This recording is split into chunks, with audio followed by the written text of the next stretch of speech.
Hello, everybody. I'm Bahareh Zenian, and I'm PhD candidate in architecture. Today's discussion is about a comparison study in planning for providing temporary housing in Iranian urban areas.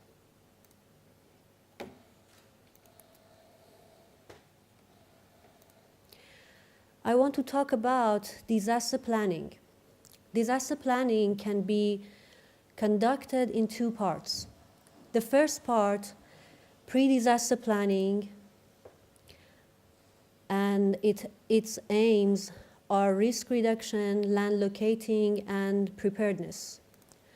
While the second part in post-disaster recovery and its purposes are assessment, monitoring, training, and mitigation for future possible disaster or earthquake.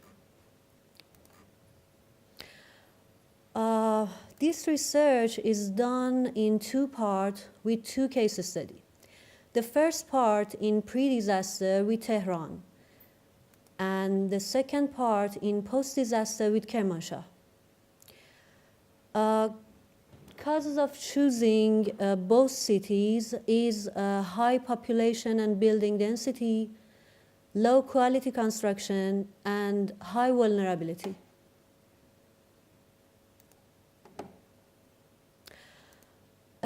In the following slides, a number of criteria throughout a master and comprehensive plan are presenting include spatial structure or historic zone or land use or access network or another map or drawing that we need.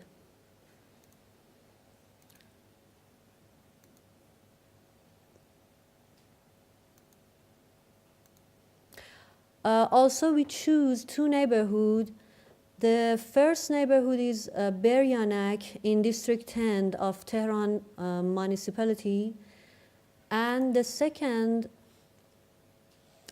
case in Kermanshah is an area where was completely destroyed, entitled Fuladi and Maskan Mehr in west of city.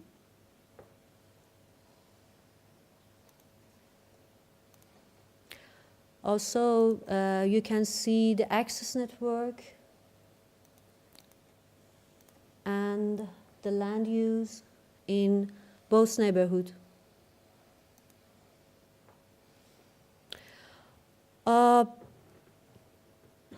There is two important issues in planning studies, a strategic plan and land use. A strategic plan and land locating, that both are different in pre-disaster and post-disaster. In land locating, when we work on pre-disaster, first identify situable land for temporary settlement based on physical and infrastructure indicator. Second, we prioritize of land base. Second, we prioritize of land based on social measure that you see it about Beryanak in Tehran. On the other hand, in post-disaster, the people need shelter shortly, so we identify of all usable and available land. For temporary settlement, regardless of social, environmental, or security consideration.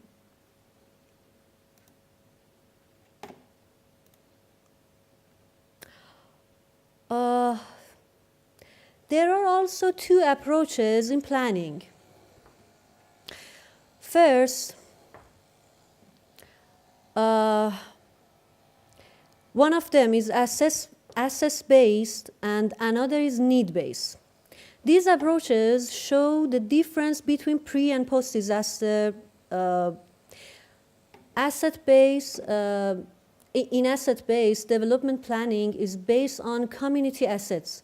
But in need-based, development planning is based on needs of the community.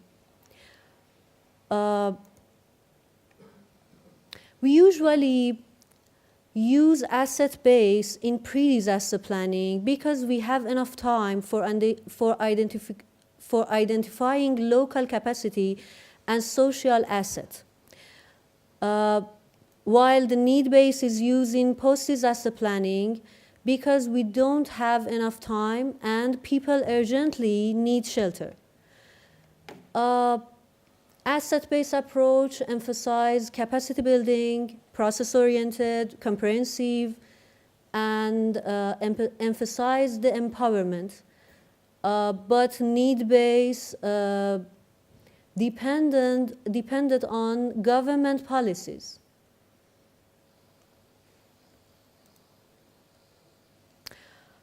According to these approaches, when we talk about need-based in place, important questions are number of survivors, number of destroyed house, number of site area needed, and another question about quantities issues. So in terms of a strategy, setting up temporary settlement camps on all available land, such as vacant land, park, open space, public area, and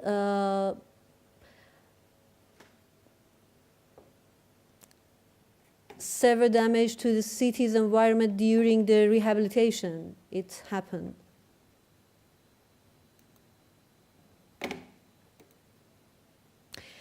On the other hand, in District 10 in Tehran, when we use asset-based approach in planning, we should know about community properties and assets, such as type of occupation, level of education, owner or tenant, type of housing, apartment, house, country yard, and understanding about space quality in neighborhood. And the strategy is based on community asset. For example, to provide temporary accommodation, we can propose the use of non-physical methods, such as homestaying, relative and friends, or in the countryside.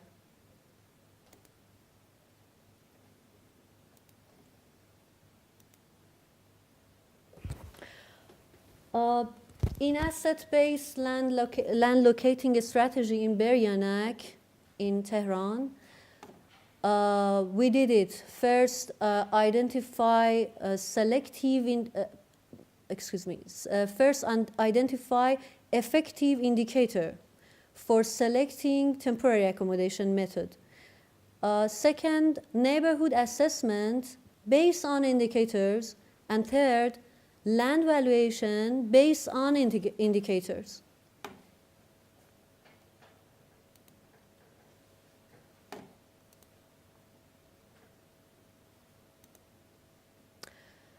In conclusion, important purpose is that planning should go to design and identify social and physical characteristic neighborhood should use to design and created new, useful, and resilient space.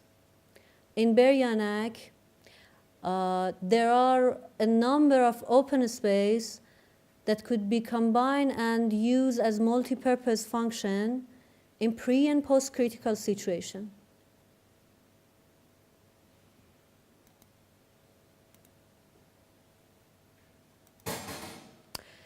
In the end of the presentation, three important questions arise. Do we always have to be moved between these two approaches? Can we use both approaches in planning after disaster? And what are the minimum assets of a community to respond to emergencies after disaster, we are working to find answer to these questions throughout academic research and practical field experience. And thank you for your attention. Thank you.